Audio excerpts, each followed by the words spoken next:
Dear student, जो हमें next topic करना है वो है linkage between diplomacy and foreign policy. यानी कि हमें ये देखना है कि डिप्लोमेसी एंड फॉरेन पॉलिसी में रिलेशन क्या है।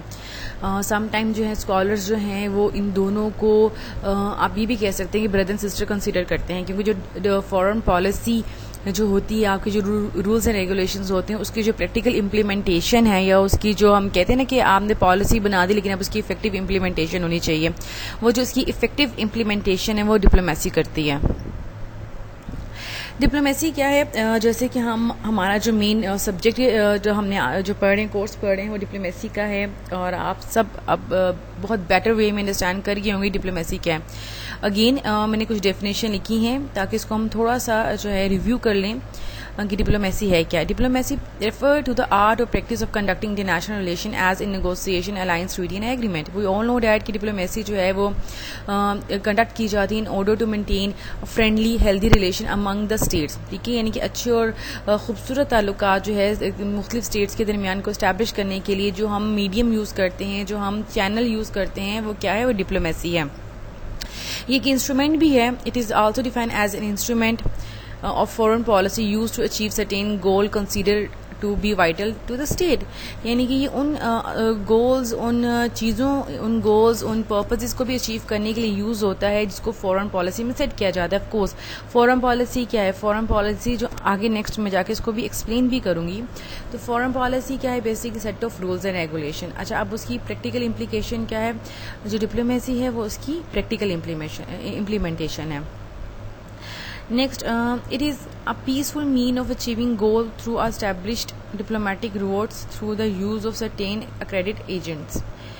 अगेन डिप्लोमेटिक रूट्स होती हैं, डिफरेंट एजेंट्स होते हैं, डिफरेंट एम्बेसडर्स होते हैं, उनके पूरा एक चैनल होता है जिसके थ्रू जो है हम कोशिश ये करते हैं कि जो हमारी फॉरेन पॉलिसी है, जो हर कंट्री की अपनी अपनी होती है, उसके अकॉर्डिंगली स्टेट एक्ट करे, बिहेव करे और अपने रिलेशन जो है वो दूसरे स्टेट के साथ मेंटेन करें। और ये मेंटेन कैसे होती है, ये किसके थ्रू होती है, ये डिप्लोमेसी के थ्रू होती है। तो डिप्लोमेसी जो है हमें एक सर्टेन गोल्स, यानी कि जो हमारे पर्पस हैं, जो हमारा मकसद है, उसको अचीव करने में हमें हेल्प आउट करती हैं। डियर स्टूडेंट, हम सबको पता है कि फ़ॉरेन पॉलिसी क्या है। फ़ॉरेन पॉलिसी जो है वो किसी भी स्टेट का आईना होती है, रिफ्लेक्शन होती है। ये बेसिकली स्टेट को इंटरनेशनल वर्ल्ड में, ग्लोबल विलेज में एक गाइडलाइन देती है कि स्टेट को कैसे एक्ट करना है, कैसे बिहेव करना है। ये एक set of rules and regulation होते हैं जो डिफरेंट स्टेट के इंटरेक्शन को रेगुलेट करता है। अगर मैं इसका फर्स्ट पॉइंट पढ़ूँ तो foreign policy on the other hand a policy of sovereign state in its interaction with other state. Effective foreign policy rests upon a shared sense of national identity of nation state place in the world। Means कि जो आपकी identity होती है, जो आपकी ideology होती है, उसके बेस पे आप एक अपनी फॉरेन पॉलिसी बनाते हैं। और ये फॉरेन पॉलिसी ये डिसाइड करती है कि आपने रेस्ट ऑफ द वर्ल्ड के साथ किस तरह के ताल्लुकात मेंटेन करने हैं, आपके रिलेशंस कैसे होंगे, पीसफुल होंगे, वॉर बेस्ड होंगे, आप किस किस्म की ट्रेड करना चाहते हैं। फॉर एग्जांपल, अगर पाकिस्तान जो है वेस्टर्न वर्ल्ड के साथ ट्रेड करना चाहता है तो उसके लिए पाकिस्तान को पहले उनकी इकोनॉमिक फॉरेन पॉलिसी स्टडी करनी पड़ेगी कि वेस्टर्न वर्ल्ड जो है किस किस्म की इकोनॉमिक फॉरेन पॉलिसी परस्यू करता है, उसकी इकोनॉमिक रूल्स एंड रेगुलेशन किस तरह की है। देन पाकिस्तान जो है अपनी जो है अपने लिए कोई टर्म एंड कंडीशन जो है उनके लिए लेके जाएगा कि जी हम आपके साथ जो है ना ट्रेड करना चाहते हैं। सिमिलरली अगर कोई और दूसरा स्टेट पाकिस्तान के साथ ट्रेड करना चाहता है, इकोनॉमिक टाइज मेंटेन करना चाहता है, political and social ties maintain करना चाहता है, तो उसके लिए जो है वो एक अपनी फॉरेन पॉलिसी में बाकायदा रूल्स एंड रेगुलेशन मेंटेन करेगा ताकि दूसरे स्टेट जो है उस रूल्स एंड रेगुलेशन को स्टडी कर सकें। Foreign policy central to people sense of national identity and to understand of their nation purpose and role and value. Foreign policy as defined by the Wordson it's a content of foreign relation, यानी कि content होता है, इसमें बाकायदे rules and regulation होते हैं, proper scheme होती है। Comprises the aspiration and aim of country want to achieve in its relation, यानी कि हर स्टेट अपनी कोई ना कोई पर्पसेस होते हैं, कोई ना कोई ऑब्जेक्टिव होते हैं उनके जो अचीव करना चाहते हैं इंटरनेशनल वर्ल्ड में, उन एस्पिरेशन को, उस एम एंड उस ऑब्जेक्टिव को जो है ना अपने फॉरेन पॉलिसी में रखती हैं। With other state and international और इंटरनेशनल नेशनल और गवर्नमेंटल ऑर्गेनाइजेशन, और जो है वो state international governmental organisation different organisations बनाती है, जैसे कि यूरोपियन यूनियन है, यूएनओ है, सार्क है, ईसीओ है, ओआईसी है। ये ऑर्गेनाइजेशंस क्या करती हैं, इस ऑर्गेनाइजेशन में different sovereign state, sovereign means independent state, इसकी मेंबर होती हैं, वहाँ बैठती हैं, अपने रूल्स एंड रेगुलेशंस को या अपने एम्स एंड ऑब्जेक्टिव के अकॉर्डिंगली जो है चीज़ों को परस्यू करती हैं, बताती हैं कि हमारी ये फॉरेन पॉलिसी है, हम किस स्टेट के साथ ज़्यादा फ्रेंडली रिलेशन चाहते हैं, किसके साथ हम न्यूट्रल रहना चाहते हैं, या किसके साथ हमारे वॉर बेस्ड रिलेशन है। ये सब के सब चीज़ें जो है ना एक स्टेट की फॉरेन पॉलिसी में जो है वो डिस्कस किया जाता है। Foreign policy of country is active voluntarily and automatic at different rate, means कि आपकी स्टेट की जो फॉरेन पॉलिसी है with the passage of time change होती रहती है। फॉर एग्जांपल पाकिस्तान 1947 में बना 14 अगस्त, जो पाकिस्तान की उस वक्त फॉरेन पॉलिसी थी वो आज के दौर में नहीं है। जो कोई न्यू लीडर आता है, न्यू फेस आता है पाकिस्तान का, वो उसके अकॉर्डिंगली पाकिस्तान की फॉरेन पॉलिसी फॉर्मुलेट करता है। फॉरेन पॉलिसी किसी भी कंट्री की उसकी करंट सर्कमस्टांसिस, उसकी कंडीशन, उसके अकॉर्डिंगली जो है वो फॉर्मुलेट होती है। अगर आप इकोनॉमिकली बहुत एक्टिव हैं तो आपकी फॉरेन पॉलिसी क्या होगी, ट्रेड बेस्ड होगी। अगर आप कल्चरली बहुत ज़्यादा एक्टिव हैं तो आप कल्चरल एक्सचेंज प्रोग्राम इंट्रोड्यूस करवाएंगे, डिफरेंट स्टेट में जो है डेलीगेशंस भेजेंगे, इस तरह की ज़्यादा एक्टिविटी करेंगे। लेकिन ये टाइम टू टाइम चेंज होती रहती है, जिस तरह आपकी स्टेट की सिचुएशन चेंज होती रहती है, इस तरह टाइम टू टाइम ये भी चेंज होती रहती है। A coherent foreign policy involve a body of doctrine which imposes a discipline on its will, order and operation suited to a purpose consistent with enabling the peaceful coexistence of nation। ये आपको help out करती है कि आप अपने ऐसे rules and regulation maintain करें, ऐसे पर्पसेस को इस्टेब्लिश करें जिसकी वजह से आप पीसफुली दूसरे स्टेट के साथ जो है एग्जिस्ट कर सकें। डेफिनेटली आज के दौर में कोई भी स्टेट जो है वो वॉर के साथ ज़िंदा नहीं रह सकती, because it required huge budget. आपका इकॉनमी का अच्छा खासा पैसा जो है आपकी वॉर में इन्वेस्ट होता है। फॉर एग्जांपल पाकिस्तान को अपनी वेस्टर्न ईस्टर्न बॉर्डर पे स्पेशली जो हमारे इंडिया और अफगानिस्तान से मिली हुई बॉर्डर पे सिक्योरिटी जो है वो हाई अलर्ट रखनी पड़ती है। हम अपने बजट का काफ़ी ज़्यादा हिस्सा जो अपनी सिक्योरिटी भी खर्च करते हैं। लेकिन फॉरेन पॉलिसी के थ्रू क्या हो सकता है कि आप एक पीसफुल इन्वायरमेंट को जो है क्रिएट भी कर सकते हैं, पीसफुली चीज़ों को जो है वो सॉर्ट आउट भी कर सकते हैं। Foreign policy of state also reflect the pattern of foreign relation of that state with other. जैसे मैंने पहले बताया कि फॉरेन पॉलिसी बाकायदा ये एक्सप्लेन करती है कि आप एक स्टेट दूसरी स्टेट के साथ कैसे रिलेशन मेंटेन करना चाहती है, एक स्टेट दूसरे स्टेट के साथ किस तरह का रिलेशन को जो है वो आगे लेके चलना चाहती है, वो रिफ्लेक्शन करती है, वो रिफ्लेक्ट करती है क्या फॉरेन पॉलिसी। अगर हम लिंकेज देखें between the foreign policy and diplomacy, तो हमें इसमें डिफरेंट लेवल ऑफ लिंकेज मिलते हैं। अगेन जैसे मैंने पहले बताया कि फॉरेन पॉलिसी एंड डिप्लोमेसी जो है वो ब्रदर सिस्टर है। एक जो है एक आप कह लें कि एक रूल्स एंड रेगुलेशन है, तो डिप्लोमेसी उसका प्रैक्टिकल इम्प्लीकेशन है। यानी कि फॉरेन पॉलिसी में हम जो रूल्स एंड रेगुलेशन जो है वो बनाते हैं उसकी फॉरेन प्रैक्टिकल इम्प्लीकेशन किसके थ्रू करते हैं, वो हम डिप्लोमेसी के थ्रू करते हैं। अगर हम इसकी लिंकेज को स्टडी करें तो नंबर 1 पॉइंट है इंटरचेंजेबल। अब इसका क्या मतलब है, diplomacy is one tool of foreign policy all through the term diplomacy and foreign policy are used interchangeably.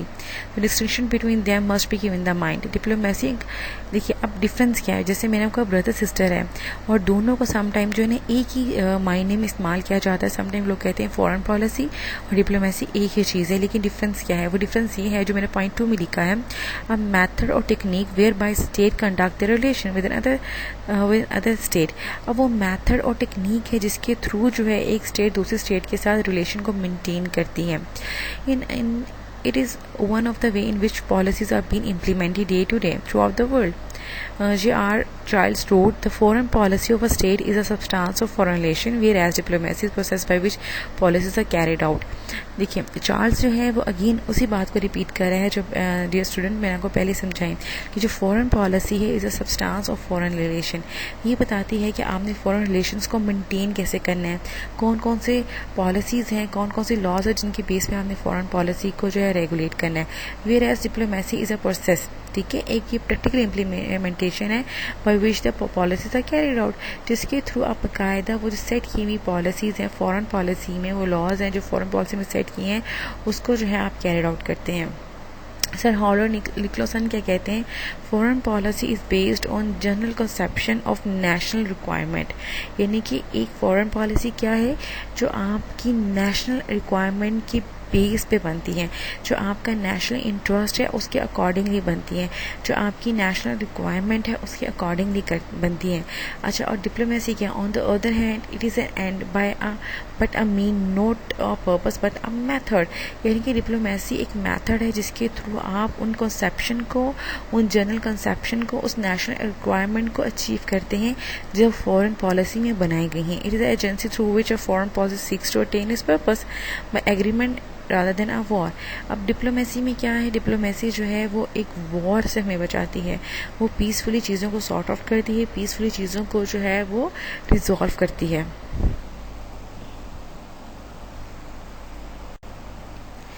Next point है diplomacy is a method and foreign policy is a substance. The crux of the whole debate is that diplomacy is a method and foreign policy substance, यानी कि substance एक material है foreign policy, लेकिन उसको कैसे implement करना है वो डिप्लोमेसी है, which is executed by the use of diplomatic techniques, यानी कि जो foreign policy में laws बनाए जाते हैं, substance बनाया जाता है, उसको execute कैसे किया जाता है, वो execute जो है वो diplomatic technique से किया जाता है। A British once remarked foreign policy is what you do and diplomacy is how you do, यानी कि फॉरेन पॉलिसी ये बताती है कि आपने क्या करना है और डिप्लोमेसी ये बताती है कि आपने कैसे करना है। Diplomacy is instrument through which a foreign policy is implemented. Again जब मैंने आपको पहले बताया कि जो डिप्लोमेसी जो क्या है वो प्रैक्टिकल इम्प्लीकेशन है फॉरेन पॉलिसी का। Foreign policy is rule making body where diplomacy is a rule application body, यानी कि फॉरेन पॉलिसी क्या कहती है, वो रूल्स एंड रेगुलेशन बनाती है, वो आपके लिए जो है लॉ मेकिंग करती है। अब लॉ इम्प्लीकेशन का काम है, वो डिप्लोमेसी का काम है। Foreign policy is a substance but diplomacy is a procedural, यानी कि वो आपको फॉरेन पॉलिसी एक मटीरियल वाला दे देती है, लेकिन डिप्लोमेसी क्या उसका प्रोसीजर है। Foreign policy consist of lay down strategy a country uses in relating with other country, यानी कि एक स्ट्रैटेजी है कि आपने एक स्टेट के साथ कैसे डील करना है, दूसरे स्टेट के साथ कैसे डील करना है। Foreign policy these strategies are geared toward achieving its national interest, और ये जितनी भी स्ट्रैटेजीज होती हैं जो एक स्टेट अपने फॉरेन पॉलिसी में रखता है, अपने फॉरेन पॉलिसी को नज़र रखते हुए बनाता है, वो हमेशा उसके नेशनल इंटरेस्ट के अकॉर्डिंगली होती है। Hence the idea behind foreign policy is a nation seek relation with other country in order to improve Hence, the idea behind foreign policy, a nation seek relation with the other country in order to improve the condition of living in its own country. Exactly, कोई भी state जो है foreign policy बनाती है वो सिर्फ इसलिए नहीं बनाती कि वो पीस मेंटेन कर सके। डेफिनेटली जितनी भी पॉलिसी फॉर्मुलेट होती है, जितनी भी रूल्स एंड रेगुलेशन बनाए जाते हैं फॉरेन पॉलिसी के, उसके पीछे आइडिया यही होता है कि स्टेट जो है वो अपनी लिविंग रिलेशन को बेटर करे। और लिविंग कंडीशन कैसे बेटर होगी, जब वो अपने आप को दूसरों के लिए सोशली, इकोनॉमिक, पोलिटिकली वेलकम करेगा, अपनी पॉलिसी फ्रेंडली रखेगा, वॉर बेस्ड नहीं रखेगा। No for any nation to achieve this you need certain skill and most paramount of all its diplomacy. Of course अगर किसी भी स्टेट को इन सब चीज़ों को अचीव करना है, अपनी लिविंग स्टैंडर्ड बेटर करनी है, ट्रेड इंक्रीज करनी है, पोलिटिकली ग्रो करना है, कल्चरली ग्रो करना है, सोशली ग्रो करना है, तो उसको अपनी डिप्लोमेसी को सबसे पहले और सबसे ज़्यादा इंपॉर्टेंस पे रखना पड़ेगा। क्योंकि डिप्लोमेसी ही क्या है, डिप्लोमेसी जो है वो प्रैक्टिकल इम्प्लीकेशन है किसकी, फॉरेन पॉलिसी की। आपकी फॉरेन पॉलिसी जितनी मर्जी स्ट्रांग हो, आपकी फॉरेन पॉलिसी जितनी मर्जी वाइब्रेंट हो, लेकिन जब तक वो डिप्लोमेसी इफेक्टिवली इसको इम्प्लीमेंट नहीं करेगी, जब तक डिप्लोमेसी इसको प्रैक्टिकली जो है परस्यू नहीं करेगी, तब तक उन रूल्स एंड रेगुलेशन कोई रिजल्ट नहीं निकलेगा। एग्रीमेंट, डेफिनेटली आप फॉरेन डिप्लोमेसी के थ्रू जो है डिफरेंट एग्रीमेंट्स करते हैं। एक स्टेट दूसरी स्टेट के साथ एग्रीमेंट करता है, ट्रीटी साइन करते हैं। जैसे कि इसकी practical example diplomacy is in USA Russia relation. The two country do not agree ideologically yet they come into declaration through a diplomatic bodies like UN and like others. We all know that कि USA and Russia जो है वो बहुत अरसे तक cold war में रहा, और उसका कोल्ड वॉर में रहने का जो बेसिक पर्पस था वो आइडियोलॉजिकल डिफरेंसेस था। दोनों डिफरेंट ग्रुप ऑफ आइडियोलॉजी को प्रमोट करते थे और फॉलो करते थे, लेकिन उन्होंने अपनी इस कॉन्फ्लिक्ट को जो है सॉर्ट आउट किया, रिजॉल्व किया कैसे, एक डिप्लोमेटिक बॉडीज़ के थ्रू। और वो डिप्लोमेटिक बॉडीज़ आजकल के दौर में कौन सी, वो इंटरनेशनल ऑर्गेनाइजेशन है, ये रीजनल ऑर्गेनाइजेशन है, लाइक UNO है, सार्क है, ECO है, आसियान है, और डिफरेंट इस तरह की ऑर्गेनाइजेशन है।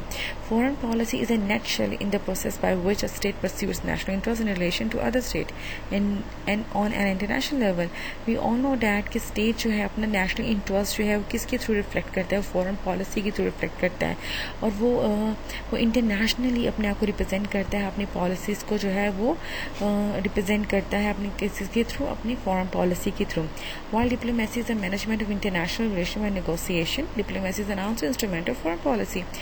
अगेन डिप्लोमेसी जो है वो एक इंस्ट्रूमेंट है किसका, फॉरेन पॉलिसी का, क्योंकि अगर आपने अपनी फॉरेन पॉलिसी में निगोसिएशन के प्रिंसिपल्स रखे हैं, पीस के प्रिंसिपल रखे हैं, एग्रीमेंट के प्रिंसिपल रखे हैं, तो आपने वो किसके थ्रू पूरा करेंगे, वो आप डिप्लोमेसी के थ्रू ही पूरा कर सकते हैं।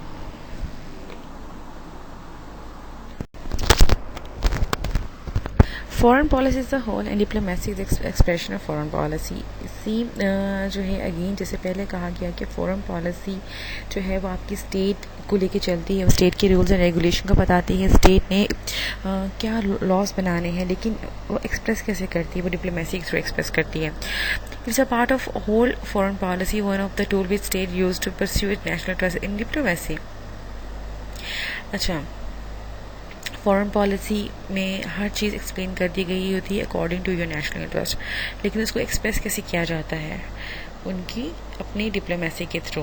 अब डिफरेंस कहाँ पर है, डिफरेंस ये है the head of the state of government is responsible for the formulation and conducting of foreign policy, यानी कि जो आपका हेड ऑफ स्टेट है, हेड ऑफ द स्टेट या गवर्नमेंट, यानी कि अगर प्रेसिडेंशियल फॉर्म ऑफ गवर्नमेंट है तो हेड ऑफ द स्टेट होगा, अगर पार्लियामेंट्री फॉर्म ऑफ गवर्नमेंट है तो हेड ऑफ द गवर्नमेंट होगा, वो फॉरेन पॉलिसी बनाता है। In this contains diplomacy is a instrument for implementing the foreign policy of state, और वी ऑल नो डैट कि डिप्लोमेसी जो है वो रिस्पॉन्सिबल है किसके लिए, फॉरेन पॉलिसी को इम्प्लीमेंट करने के लिए। Foreign policy today is expression of complex organisation that operate within each state, purpose and quality of its leader, the level of economy, social stability it has, it social political pluralism, its feminist in the expression of public opinion. We all know that जैसे मैंने पहले ही बताया कि जो foreign policy है वो एक purposeful act होता है, एक पर्पसफुल पॉलिसी है जो कि हर स्टेट अपने अपने ऑर्गेनाइजेशन, अपने सोशल इकोनॉमिक कंडीशन के अकॉर्डिंगली बनाती है, और उस फॉरेन पॉलिसी में जो है पब्लिक ओपिनियन भी एक्सप्रेस हो रही होती है कि लोग क्या चाहते हैं। डेफिनेटली हम without resolving the Kashmir issue हम इंडिया के साथ फ्रेंडली रिलेशन उस तरह से मेंटेन नहीं कर सकते, क्योंकि पब्लिक भी ही चाहेगी कि पहले कश्मीर इशू को रिजॉल्व किया जाए ताकि हम इंडिया के साथ कोई अच्छे टर्म्स एंड कंडीशन में बात किया करें। An important part of international activities of state is a support for the stability and relation between the nation. However, these activities are constantly modified. In this continually developing, sometimes unpredictable environment, each government agreed to a series of obligations to act and react. These together now constitute a large content of its foreign policy. अच्छा, third point में easy Urdu अल्फाज में समझाते चलूँ उर्दू में कि जो state है वो इंटरनेशनल डिफरेंट एक्टिविटीज़ में जो है वो इन्वॉल्व होता है, जैसे ट्रेड हो रही होती है, बार्गेनिंग हो रही होती है, एग्रीमेंट्स हो रहे होते हैं, किसी इंटरनेशनल फोरम से मीटिंग हो रही होती है, इंटर रीजनल ऑर्गेनाइजेशन मीटिंग हो रही होती है। ये सब चीज़ों में समटाइम ऐसा कुछ इन्वायरमेंट भी आ जाता है जिसमें कोई स्टेट एक दूसरे स्टेट से डिसएग्री भी कर सकती है, समटाइम एक स्टेट दूसरे स्टेट से एग्री भी कर सकती है। तो इसमें क्या है कि जो स्टेट का बिहेवियर है इंटरनेशनली वो एक्ट और रिएक्ट करता है, ठीक है, और वो एक सीरीज़ होता है ऑब्लिगेशन कि कभी कभी आप बात मान लेते हैं, कभी कभी बात नहीं भी मानते, लेकिन ये सब चीज़ें आप किस में एक्सप्रेस करते हैं, वो अपनी फॉरेन पॉलिसी में करते हैं। डेफिनेटली जब भी हम पाकिस्तान और इंडिया की बात करते हैं तो हम सबके माइंड में ये बात आती है कि पाकिस्तान और इंडिया का रिलेशन इतना फ्रेंडली नहीं है, हम दोनों स्टेट इतने अच्छे टर्म्स एंड कंडीशन बात नहीं कर रहे। सिमिलरली जब इसराइल का नाम आता है तो हमारे माइंड में ये आता है कि इस स्टेट को किसी भी इस्लामिक स्टेट ने जो है एक्सेप्ट नहीं किया हुआ है। सो आई रिसेंटली अभी UAE ने किया, लेकिन स्टिल जितनी मुस्लिम स्टेट हैं वो इस बात पे रिजेंट करती हैं कि हमने इसराइल को एक्सेप्ट नहीं करना। इसी तरह से क्या है कि आप ये सब चीज़ें किस तरह से रिफ्लेक्ट करते हैं, आप ये सब चीज़ें किस में बताते हैं, वो अपनी फॉरेन पॉलिसी में बताते हैं। Diplomacy is an instrument of foreign policy. Through this instrument, negotiation peace treaty has been signed among the state in order to enhance the state-to-state relation. जैसे I told you earlier कि diplomacy क्या करती है. Diplomacy जो है आपकी negotiation maintain करती है, पीस मेंटेन करती है, ट्रीटी साइन करवाती है between the state and state. Government of one country engage government of another country occupied by the diplomat in order to improve the foreign policy of a country. लेकिन जितना rapidly आपके diplomat जो है दूसरे state से interact करेंगे, जितनी frequently वो मिलेंगे, उतनी ही एक्टिव आपकी फॉरेन पॉलिसी होगी. कैसे?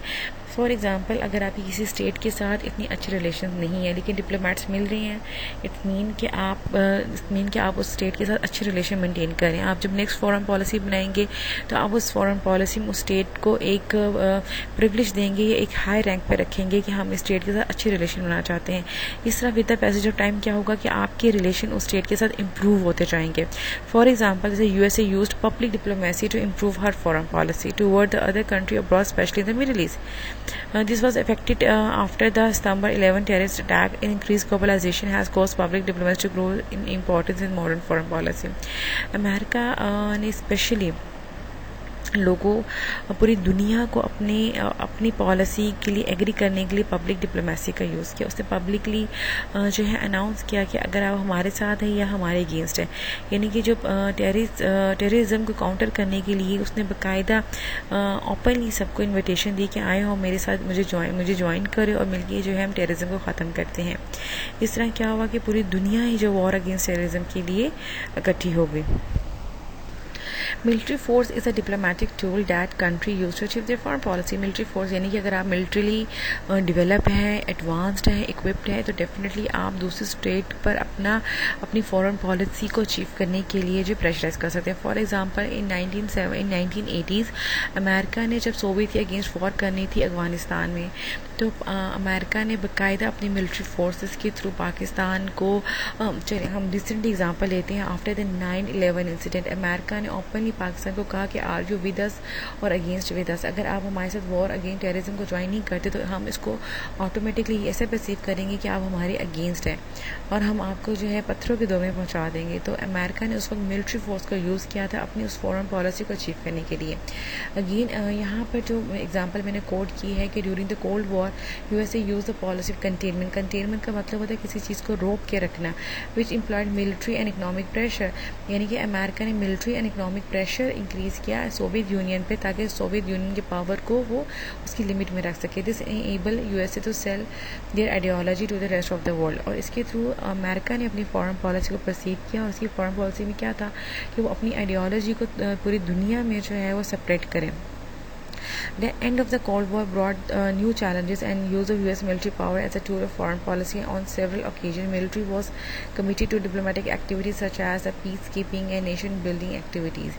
अब in short story ये है कि जो developed state हैं, जो advanced state हैं, वो अपनी military power को use करती हैं as a diplomatic tool और बाकायदा अपनी diplomats को different state में भेजती हैं और वो diplomats जो different state को warning देता है कि अगर आप हमारी national interest के यानी कि हमारी foreign policy के accordingly काम नहीं करेंगे, हमारी फॉरेन पॉलिसी के अकॉर्डिंगली नहीं चलेंगे, तो हम आपको जो है कंटेन करेंगे, आपके ऊपर अपना इकोनॉमिक प्रेशर बढ़ा देंगे, सेक्शंस लगा देंगे, पाबंदियाँ लगा देंगे, ये आपसे ट्रेड को कट ऑफ कर देंगे या आपके साथ जंग करेंगे.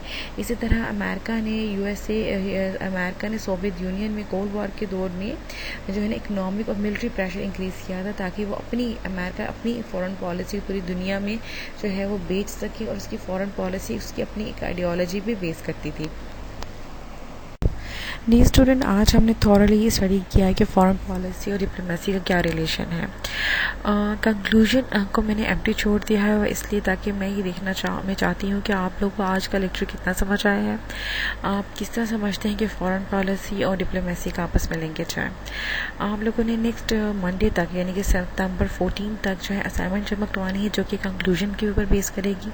कंक्लूजन आपका एक पैराग्राफ का भी हो सकता है और 2 पैराग्राफ का भी हो सकता है, लेकिन प्योरली आपकी अपनी वर्डिंग हो, कहीं से कॉपी पेस्ट ना हो. आपने खुद एक्सप्रेस करके बताना है कि फॉरेन पॉलिसी और डिप्लोमेसी का क्या रिलेशन है. डियर स्टूडेंट, अगर कोई इशू है तो व्हाट्सएप ग्रुप बना हुआ है. आप मंडे टू फ्राइडे मुझे 10 AM to 3 PM तक मैसेज कर सकते हैं. आपको सेम डे पे जो है वो रिप्लाई आ जाएगा.